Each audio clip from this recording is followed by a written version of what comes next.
The afternoon sky darkened without warning. Jia Kim looked up from her physics notebook, her pencil stopping mid-twirl. Something was wrong. Outside the windows of Hankook High School, 3 glowing objects descended through the clouds, their blue light cutting through the grey sky. "Look," someone shouted. 30 students rushed to the windows. Mr. Lee, the physics teacher, tried to maintain order. "Everyone, please return to your seats." No one listened. The strange objects, definitely not airplanes or helicopters, hovered above the soccer field. They were smooth, oval-shaped vessels with no visible engines or wings. Jia stayed in her seat, watching carefully. Unlike most 17-year-olds at her school, she preferred studying stars to scrolling through social media. Years of taekwondo training had taught her to observe before acting. The school intercom crackled. "Attention all students and staff." Principal Park's voice trembled slightly. "Please remain in your classrooms while we assess the situation outside. Everyone remain calm." But calm was impossible when the bottom of each vessel opened, releasing a soft white light. Figures descended slowly to the ground. "Are those people?" whispered Han, the boy who sat next to Jia. They weren't people. As the figures moved toward the main building, students gasped and backed away from the windows.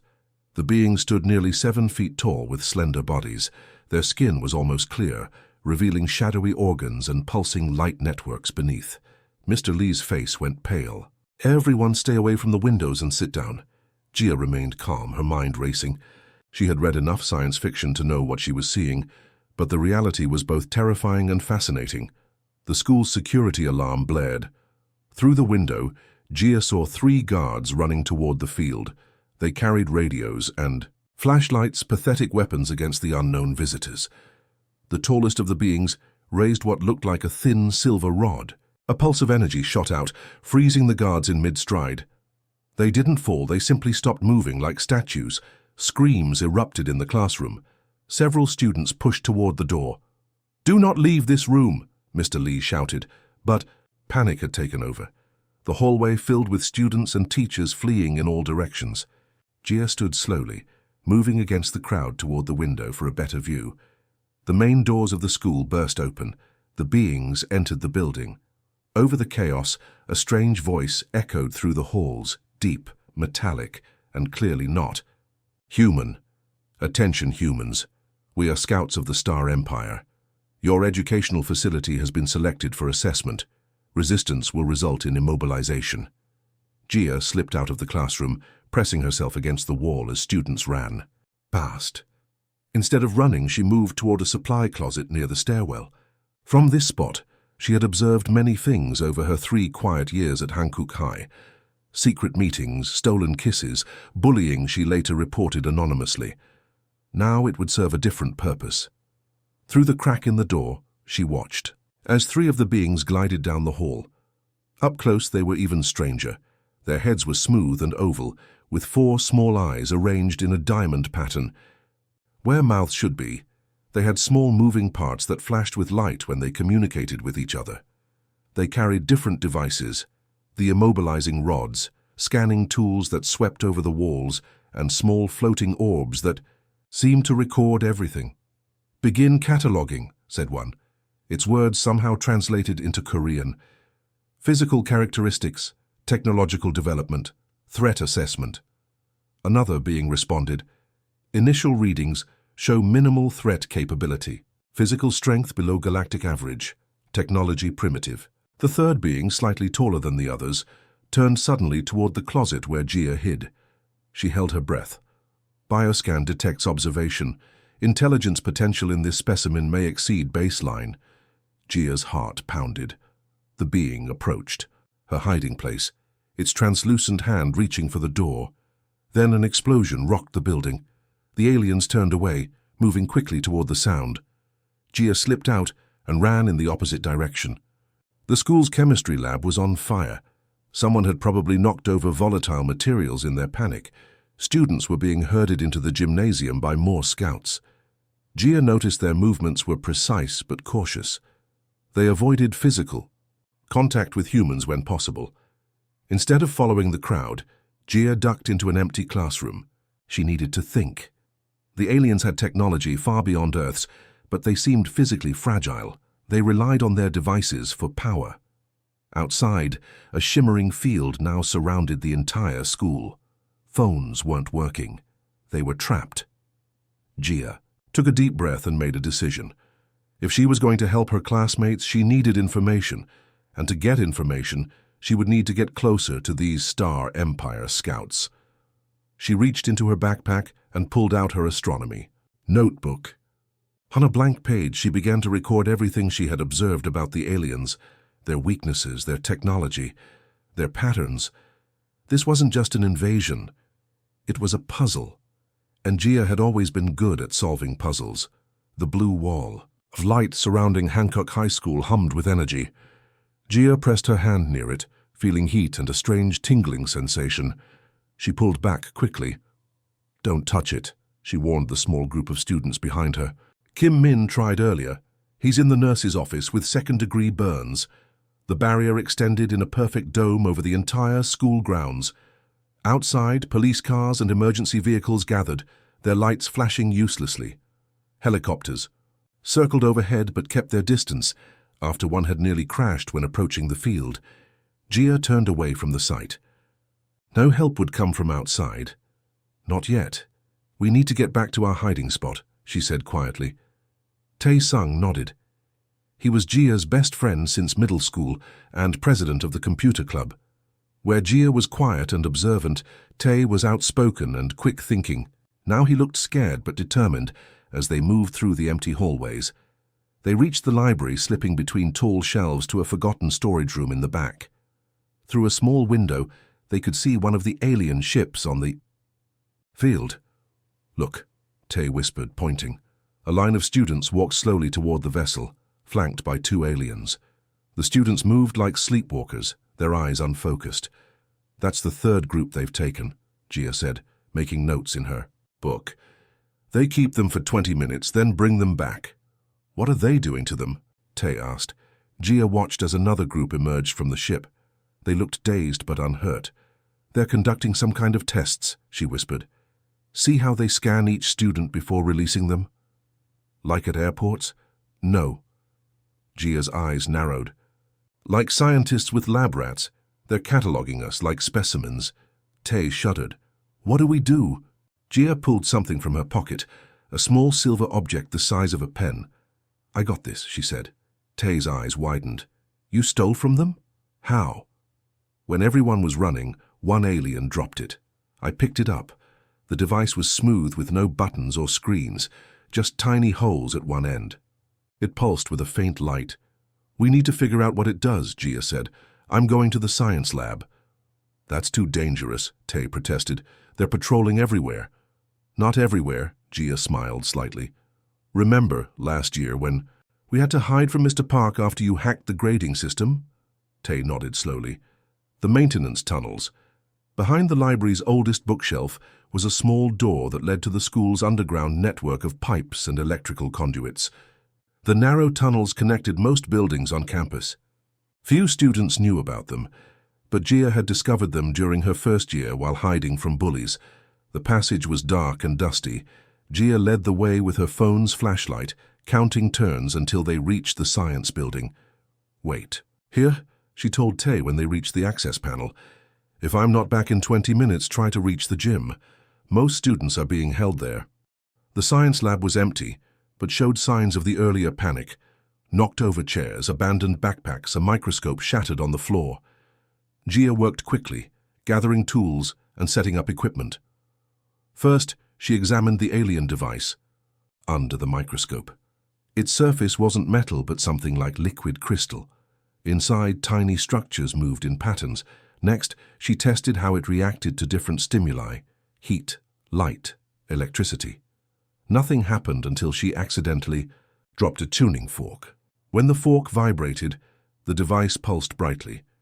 Gia tried different sounds, her voice, a whistle, music from her phone. The device responded differently to each, moving and changing color. When she played a specific frequency from the lab's tone generator, the device actually seemed to shut down temporarily. She carefully wrapped the device and hurried back to the tunnels where Tae waited anxiously. "You were gone forever," he whispered. I found something, Gia said as they crawled back toward their hiding place. It's responding to sound frequencies. Specific patterns seem to disrupt their systems, maybe their neural pathways. Like a weakness, Tay asked, hope in his voice. Maybe we need to test it somehow. They emerged from behind the bookshelf to find the library no longer empty. An alien stood at the central desk, scanning books with a floating orb. Gia and Tay froze, but it was too late. The alien turned, its 4 eyes locking onto them.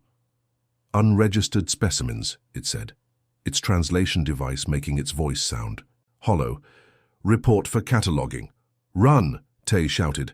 They split up, darting between bookshelves. Gia clutched the alien device tightly.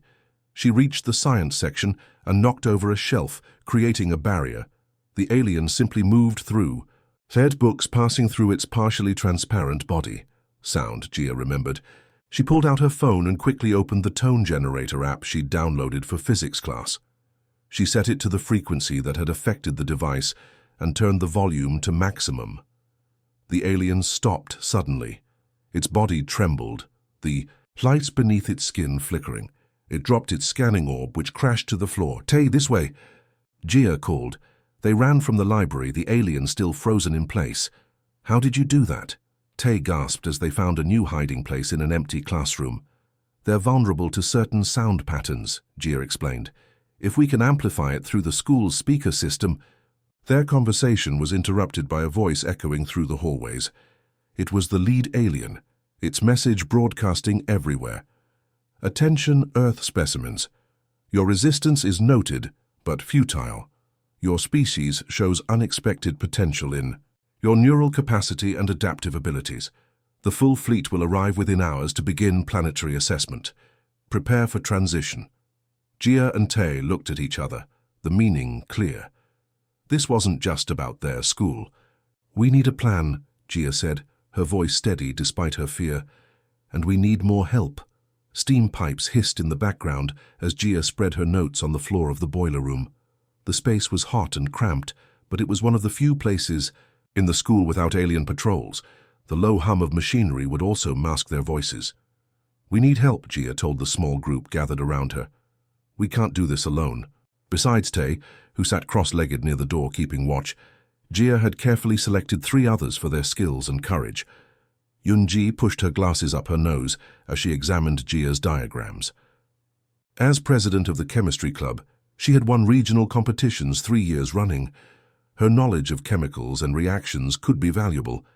Dae-ho, the captain of the basketball team, stood with his back against the wall, his tall frame making the small room seem even smaller.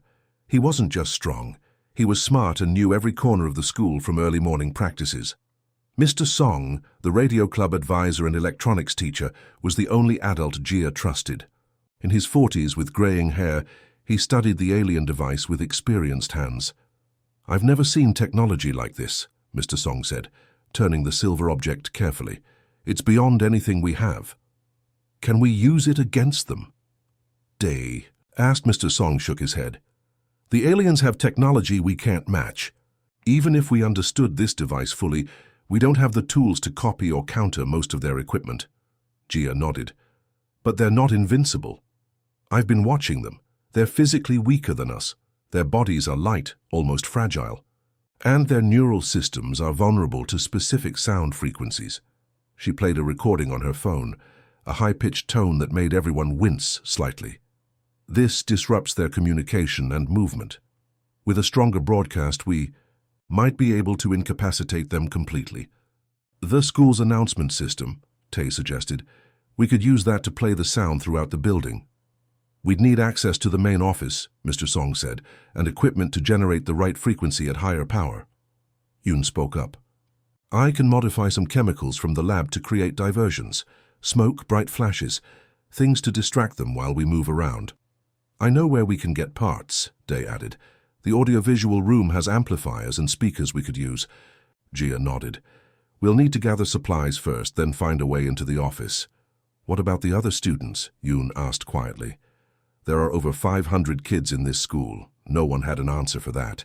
Most students had been herded into the gymnasium or taken to the alien ships for testing. So far all had been returned, but who knew what might happen when the main fleet arrived? "One step at a time," Gia finally said. "First we gather what we need." They split into teams. Gia and Yoon would go to the science lab for chemicals, while Tae and Dae would search for electronic components. Mr. Song would try to learn more about the alien device and begin designing an amplifier. The school hallways were eerily quiet as Gia and Yoon moved carefully from shadow to shadow. They used the service corridors Gia had memorized during her 3 years of quiet observation, pathways used by janitors and maintenance staff that most students never noticed. "How do you know all these shortcuts?" Yoon whispered as they slipped. "Through a narrow passage behind the cafeteria. When you're invisible to most people, you learn different ways to move around," Gia replied. The paths that had once helped her avoid bullies now might help save everyone. They reached the science lab and quickly gathered what they needed: chemicals for smoke bombs, flash powders, and acid to cut through locks if necessary. Yoon worked with quick precision, mixing compounds and storing them in small containers. "Almost done," she said, carefully adding liquid to a test tube. The door to the lab suddenly slid open. An alien scout entered, its scanning orb floating ahead of it. The orb turned immediately toward them, flashing red. "Unregistered activity detected," the alien announced, raising its immobilizing rod. Yuan froze, clutching her chemicals. The alien moved toward her, its 4 eyes fixed on the containers in her hands. "Surrender those materials," it commanded. Gia didn't hesitate. She grabbed a beaker of clear liquid from the counter and threw it toward the alien, not at its body, but at the floor in front of it. The chemical reaction was instant. A blinding flash of white light filled the room. The alien made a high-pitched sound, its hands covering its eyes. The scanning orb fell to the ground, its lights flickering. "Run!"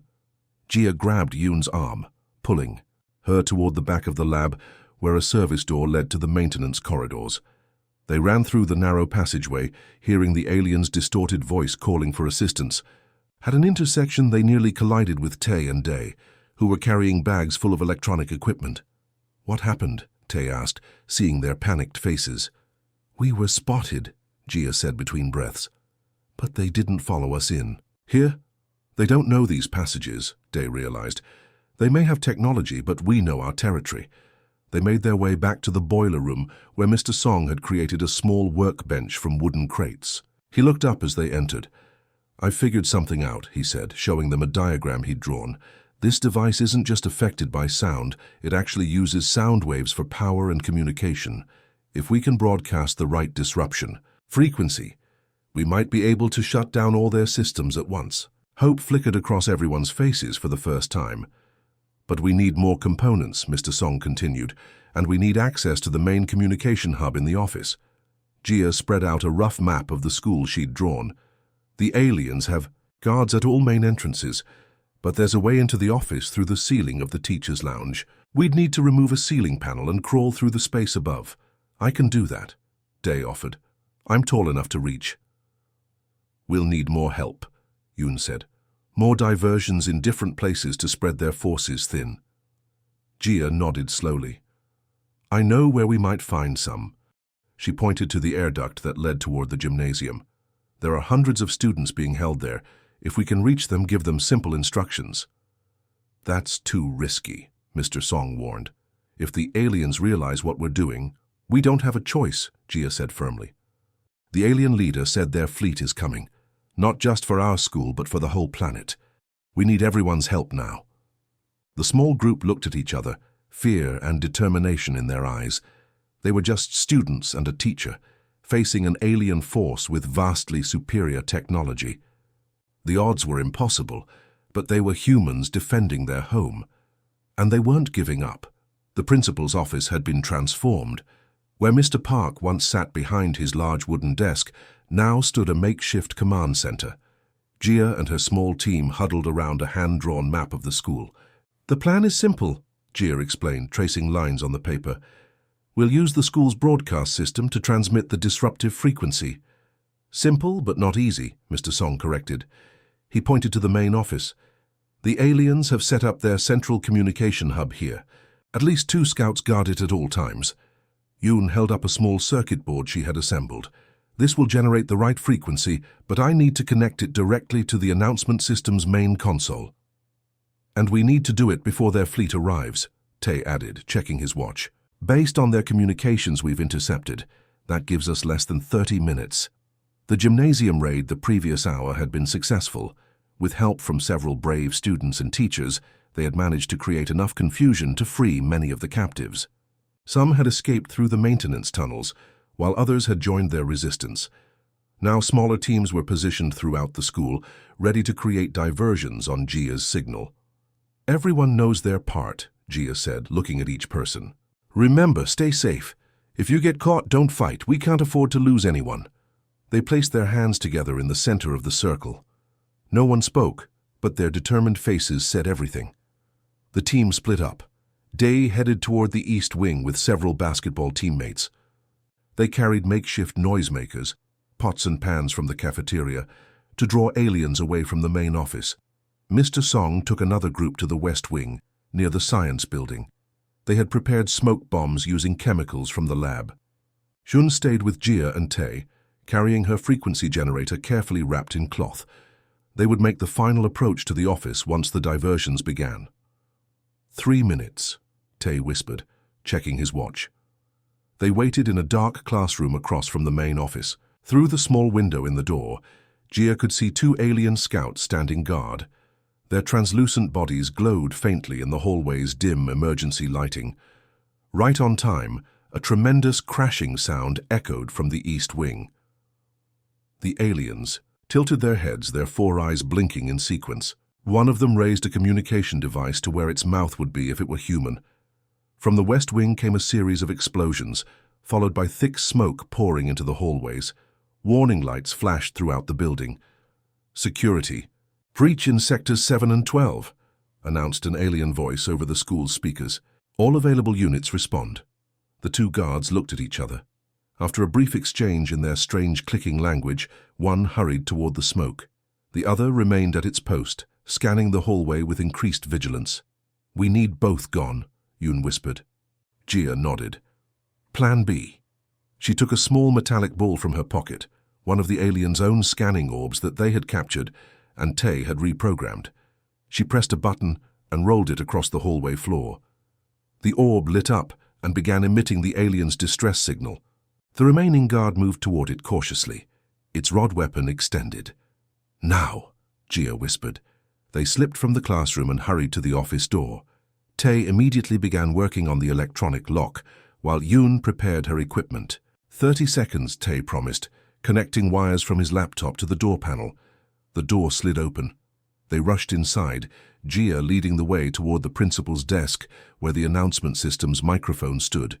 The aliens had added their own technology to it, a translucent cube pulsing with light. There, Yoon pointed. I need to connect to that. Tae began disconnecting the alien device while Yoon prepared her frequency generator. Jia stood guard at the door, watching the hallway through the narrow window. How much longer? She asked. Almost there, Yoon replied, carefully attaching wires. Tae, I need the power boosted to maximum. Working on it, he said, typing commands into his laptop. This should connect us to every speaker in the school. A shadow moved in the hallway. Jia's breath caught as she recognized the tall form of the lead alien scout, the one who had first announced their arrival. It moved purposefully toward the office. We have company, Jia warned. Hurry. 30 more seconds, Yoon said, making final adjustments. We don't have 30 seconds. Jia made a quick decision. Finish it, I'll buy you time. Before they could stop her, Jia slipped into the hallway. Closing the office door behind her, she faced the alien scout alone. The alien stopped, its 4 eyes focusing on her. It was taller than the others, with more complex patterns flowing beneath its translucent skin. You are young even by human standards, the alien observed, its translated voice eerily calm. Yet you organize resistance. Jia straightened her shoulders. Age doesn't determine worth, she responded, shifting into a defensive stance she had learned in Taekwondo. Interesting. The alien tilted its head. Your species continues to surprise us, but your resistance is futile. Our fleet approaches. It raised its immobilization rod. Gia knew what would happen if that beam hit her. She would be frozen, helpless. The alien moved with surprising speed, darting forward to corner her. But Gia had been practicing martial arts since she was 6 years old. In the confined space of the hallway, her smaller size and agility gave her an advantage. She ducked the first swing of the rod, rolling beneath the alien's reach. Its second attack nearly caught her shoulder, but she spun away, using the wall as leverage to change direction quickly. The alien seemed confused by her movements. It had expected fear, not disciplined resistance. Gia saw her opportunity when the alien lunged forward. She sidestepped and delivered a precise kick to its arm. The rod clattered to the floor. The alien's body shimmered with what might have been pain or surprise. Through the office window, Gia saw Tay give her a thumbs up. They were ready. The alien recovered quickly, advancing on her again. This time, it reached for her with its long, slender fingers. Gia backed up, feeling the wall behind her. Nowhere left to go. At the last moment, she dropped and slid between the alien's legs.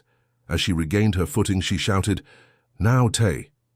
Inside the office, Tay pressed the final key on his laptop. Yoon's frequency generator activated, connecting to the school's announcement system.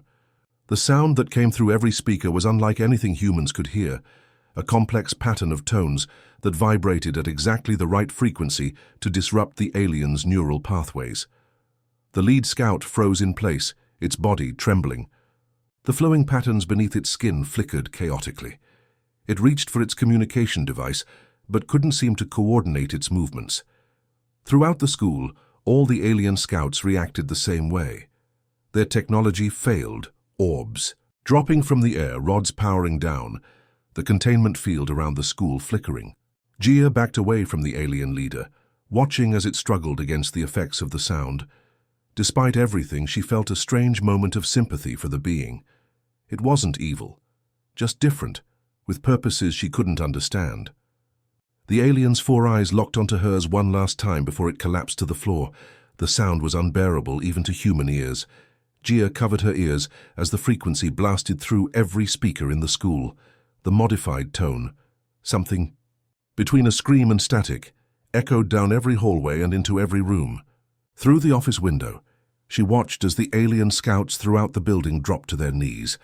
Their translucent skin pulsed with discomfort, the complex patterns of light beneath their surface flickering chaotically. The devices they carried fell from their hands, deactivated or malfunctioning. "It's working," Tay shouted over the noise, his hand still on the keyboard. Yoon adjusted the controls on her frequency generator, watching the readings on her small screen. "We need to maintain this for at least 2 minutes to make sure all their systems are fully disrupted." Throughout the school, students who had been held in the gymnasium broke free as their alien guards collapsed. Word spread quickly. The resistance had succeeded. Groups of students rushed through the halls looking for ways to help. Day and his teammates arrived first, carrying makeshift weapons made from sports equipment. "We did it?" he asked, seeing the fallen aliens. "Not yet," Gia warned. "This is temporary. We don't know how long the effect will last." Mr. Song joined them, his face smudged with soot from the smoke bombs. "The barrier around the school is weakening. I can see police trying to break through." After exactly 2 minutes, Yoon turned down the volume. The terrible sound faded, leaving an eerie silence throughout the building. "Now what?" someone asked. Gia looked at the fallen alien leader in the hallway. Its 4 eyes were blinking slowly, signs of recovery already visible. "We wait," she said. "And we watch." The students formed a circle around the alien, keeping their distance but standing firm. No one spoke as the being slowly rose to its full height, its movement still unsteady. Gia stepped forward. "Your technology has been disabled. Your scouts are incapacitated. We could destroy you now if we wanted to." The alien's head tilted slightly. Its voice, when it finally spoke, sounded different, less mechanical, more natural. "Yet you have not," it observed. "No," Gia agreed. "We want you to leave our planet in peace." The alien regarded her for a long moment. Then, to everyone's surprise, it made a gesture that looked almost like a bow. "Your resistance was anticipated, but your methods were not," it said. "Our mission was to determine if humans possess the qualities needed to join the Galactic Council." Gia blinked in confusion. What? This was a test? Tay asked, stepping forward to stand beside Gia. One your species has passed, thanks to your leadership, the alien replied. It gestured around at the school. We have visited thousands of developing worlds. Most respond with either complete surrender or mindless aggression. You showed a third path: cooperative resistance, creative problem-solving, and most importantly, restraint. The students exchanged confused glances. After hours of terror and fighting for survival, the revelation was hard to process. You mean you weren't really going to invade? Yoon asked. The test had to be authentic to measure true responses, the alien explained. Had you failed, we would have left your world to develop in isolation for another century. But you have shown that humans are ready for the next step. Around the school, the other alien scouts were recovering. Instead of resuming their threatening posture, they began shutting down equipment and returning to their vessels. You could have just asked, Mr. Song said, a hint of anger in his voice. Would you have shown your true nature if you knew it was a test? The alien asked. Gia Kim demonstrated the best qualities of your species: intelligence, courage, and compassion. When faced with a superior force, she did not surrender. When given power over us, she did not destroy. These are the qualities the Galactic Council values. The alien reached into a pocket-like opening in its translucent skin and removed a small cube. It handed the object to Gia. This contains knowledge about our civilization and an invitation for Earth to join the interstellar community. Your world leaders will want to see this. The cube felt warm in Gia's hand, pulsing gently with light. How do we know this isn't another test? She asked cautiously. The alien made a sound that might have been laughter. Skepticism, another valuable trait. The test is complete, Gia Kim. What comes next is the beginning of a new era for your world. Outside, the containment field around the school flickered and disappeared. Police cars and military vehicles that had been gathering immediately surged forward. Helicopters descended toward the school grounds. The alien leader looked up at the approaching forces. They will have many questions. The cube will provide answers when the time is right. It turned back to Gia. You have done your species a great service today. With that, the scout moved with surprising speed back toward its vessel. The three ships hummed to life, their blue lights intensifying. Government officials and police officers rushed into the building, weapons drawn. They found hundreds of students and teachers standing in shocked silence as the alien vessels rose smoothly into the air. Within seconds, the ships were only points of light in the sky, and then they were gone. The next hours passed in a blur of questions, medical examinations, and debriefings. Government agents took statements from everyone. Special teams in hazmat suits examined every inch of the school for alien technology or contamination. Gia handed over the cube to officials, carefully explaining what the alien had told her. She watched as they placed it in a secure container and took it away for study. By sunset, most students had been reunited with their terrified parents. News helicopters circled overhead. The school was surrounded by military vehicles and curious crowds, kept at a distance by police barriers. Gia slipped away from the chaos, finding a quiet spot on the roof of the science building. From here, she could see the stars beginning to appear in the darkening sky. Tay found her there a few minutes later. Everyone's looking for you, he said. You're a hero. Gia shook her head. I was just in the right place at the right time. That's not true, and you know it. Tay sat beside her. What do you think will happen now? Gia looked up at the stars. They no longer seemed like distant points of light, but possible destinations. Homes to civilizations waiting to meet them. Everything changes, she said quietly. For all of us. As government officials rushed around below, arguing about responses and explanations, Gia remained on the roof, her gaze lifted toward the stars, that now represented not distant mysteries, but future horizons.